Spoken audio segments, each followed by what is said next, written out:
Salut, on continue avec Astérix. Je vérifie que j'ai démarré la vidéo et que le son fonctionne, c'est bon. Je n'aurai pas le secret de la potion magique, mais dès que je saurai débarrasser des excentricités capillaires, je supprimerai les deux Gaulois. Ce sera une satisfaction morale. On voit juste, dans l'arrière-plan, on voit toujours un des Romains en train de couper les cheveux et la barbe à l'aide de gros ciseaux. Et on voit un tas, ça c'est un tas, T-A-S, un tas de cheveux. Donc il est carrément en fait installé sur ce tas de cheveux. Allez, vignette suivante. Là, on a visiblement pas un malentendu, c'est pas un malentendu, ça pourrait être un malentendu. Un malentendu, c'est quand deux personnes ne se sont pas bien compris. Mais c'est plutôt, j'ai un trou de mémoire, un malentendu, comment on dit quand on est un désaccord?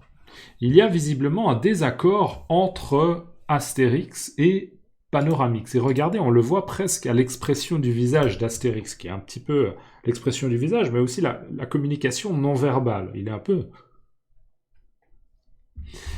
Pourquoi as-tu accepté si vite? Ce centurion nous veut du mal. Pourquoi as-tu accepté si vite? Ce centurion nous veut du mal. Les effets de la potion capillaire sont de courte durée. Alors, pourquoi as-tu accepté si vite? Ce centurion nous veut du mal.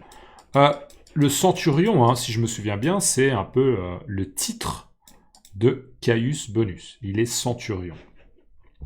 Une petite définition de rappel, centurion.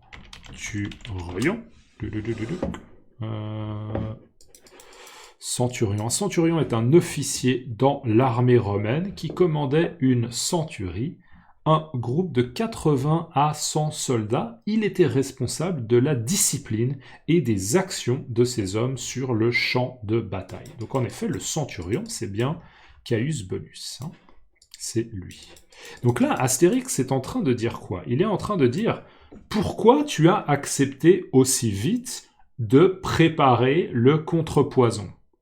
On pourrait dire pourquoi tu as cédé aussi vite. Céder, pas le verbe aider, mais le verbe céder, qui commence par C. Céder. Quand on cède, ça veut dire qu'on dit ok, j'accepte, je cède. On arrête la résistance. D'accord? Céder, c'est arrêter la résistance. Pourquoi as-tu accepté si vite? Pourquoi as-tu cédé? Pourquoi as-tu accepté si vite de produire le contrepoison? Et il rappelle, Caius Bonus nous veut du mal. Caius Bonus, il a des intentions négatives. D'accord? Ce centurion, Caius Bonus, il nous veut du mal. Il veut nous faire du mal. Et là, en fait, Panoramix va se justifier. Il dit, les effets de la potion capillaire sont de courte durée.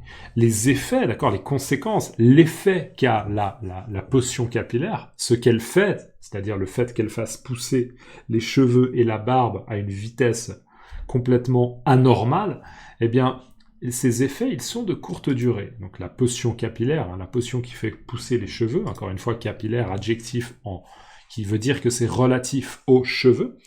La potion capillaire, ses effets sont de courte durée. Donc ils durent peut-être, je ne sais pas, 1 heure, 2 heures, 3 heures, ou on va voir ce qu'il dit plus tard, mais c'est pas un effet qui est définitif.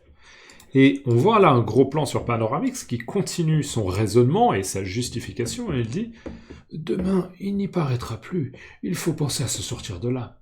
Demain, il n'y paraîtra plus. » Donc demain, le jour suivant, il n'y paraîtra plus. C'est quoi l'expression « il n'y paraîtra plus » Je vous ai préparé une périphrase. « Il n'y paraîtra plus », c'est « cela ne laissera plus de traces visibles ».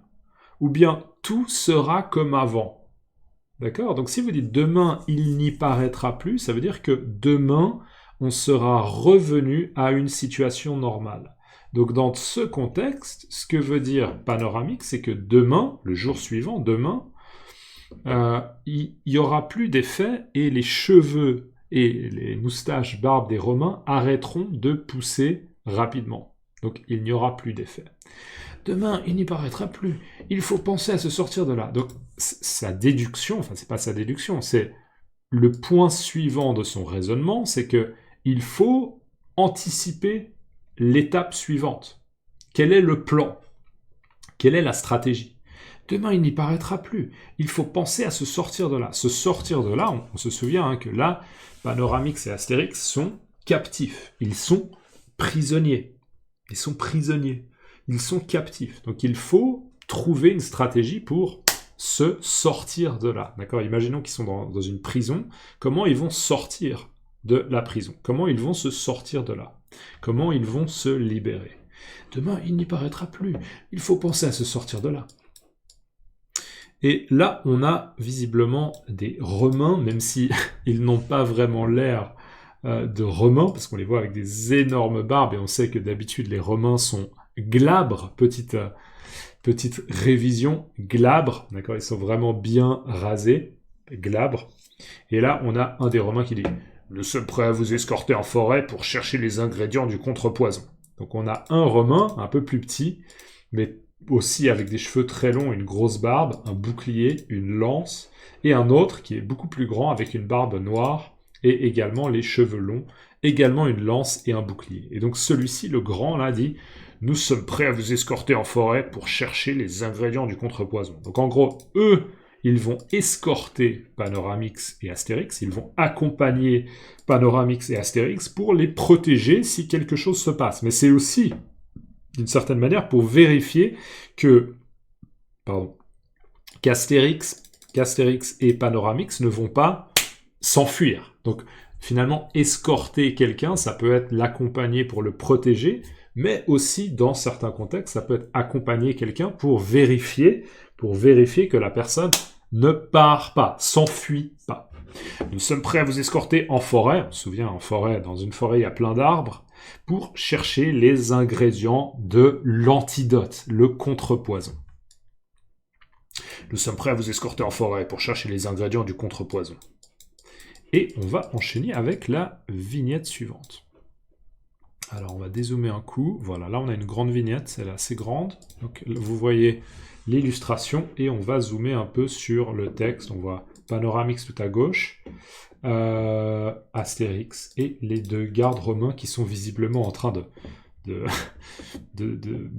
s'agacer mutuellement. On voit visiblement que celui-ci a marché sur la barbe de celui-là qui lui dit « Ne marche pas sur les poils !» Alors, zoomons un peu le texte. Là, justement, on a le grand romain à la barbe noire qui dit « Ne me marche pas sur les poils. Tu me marches sur les pieds. » D'accord ? Tu me marches sur les pieds. Toi, tu es en train de marcher sur mes pieds. Tu es en train de marcher sur mes pieds. D'accord ? Marcher sur les pieds de quelqu'un. Ne me marche pas sur le poil. Sur les poils. Donc là, encore une fois, on sait que leurs poils sont très très longs et donc c'est très facile, finalement, si on regarde pas bien, de marcher avec son pied, de marcher sur les poils. Et c'est ce qui s'est passé. Le Romain s'agace, d'accord ? Il s'agace, il perd patience, il s'agace, il fait « Ah, tu m'énerves là, tu m'énerves !» Il s'agace « Ah, tu m'énerves, tu m'agaces !» Et il lui dit « Ne me marche pas sur les poils, arrête de marcher sur mes poils. » Et on voit qu'il tire. Il tire, ça c'est ses cheveux, je pense pas, ça c'est sa barbe, et ça ce sont ses cheveux. Donc il tire ses cheveux d'un coup, et on voit l'autre Romain en fait qui bascule, il bascule en arrière, d'accord, il perd l'équilibre, et il tombe au sol, et il dit « Tu n'as qu'à pas laisser traîner tes cheveux, tu n'as qu'à pas laisser traîner tes cheveux, d'accord, tu n'as qu'à. » Alors c'est intéressant l'expression « tu n'as qu'à ». Bien souvent de manière orale, on va dire, en fait on peut dire dans le sens positif, on peut dire tu n'as qu'à pas blablabla, bla bla, ou bien on peut utiliser la forme positive t'as qu'à ou tu as qu'à blablabla. Bla bla. C'est quand on est en train de donner une recommandation en fait. Mais c'est vraiment, je dirais que c'est une tournure familière. Elle n'est pas vulgaire, hein, c'est pas vulgaire, mais c'est plutôt familier. Je dirais pas, par exemple, moi si je suis en entretien professionnel avec ma directrice, je vais pas dire « vous avez qu'à blablabla ». Non. Je vais juste vous donner des exemples. Imaginez, vous êtes donc avec un ami, vous discutez, et imaginez que votre ami fume beaucoup de cigarettes, et il ou elle a essayé des livres, a essayé des patchs, a essayé plein de trucs, et ça fonctionne pas, la personne continue de fumer. Et vous, par exemple, une de vos recommandations, c'est t'as qu'à aller voir un médecin. Va voir un médecin pour en discuter avec un médecin, un docteur. Donc, vous pouvez formuler ça comme ça. Vous pouvez dire tu as qu'à aller voir un médecin. T'as qu'à aller voir un médecin. Ça peut sonner un peu bizarre parce que c'est t'as qu'à aller voir un médecin. T'as qu'à, ça sonne un peu t'as qu'à. C'est peut-être rapide, c'est pour ça que je vous l'explique. J'espère que la prochaine fois que vous allez l'entendre dans un film, dans une série ou dans un podcast, vous pourrez penser à moi et dire ah oui, ça veut dire que c'est un conseil, c'est une recommandation. T'as qu'à aller voir un médecin, d'accord? C'est pas un conseil incroyable, c'est pas un conseil extrêmement original ou c'est pas une révolution au niveau de l'idée, mais je te recommande d'aller voir un médecin. Ou ça peut être une idée d'aller voir un médecin. Tu n'as qu'à aller voir un médecin. De manière orale, t'as qu'à aller voir un médecin. T'as qu'à aller voir un médecin de manière orale. Mais par écrit, on dirait tu n'as qu'à aller voir un médecin. Ou bien,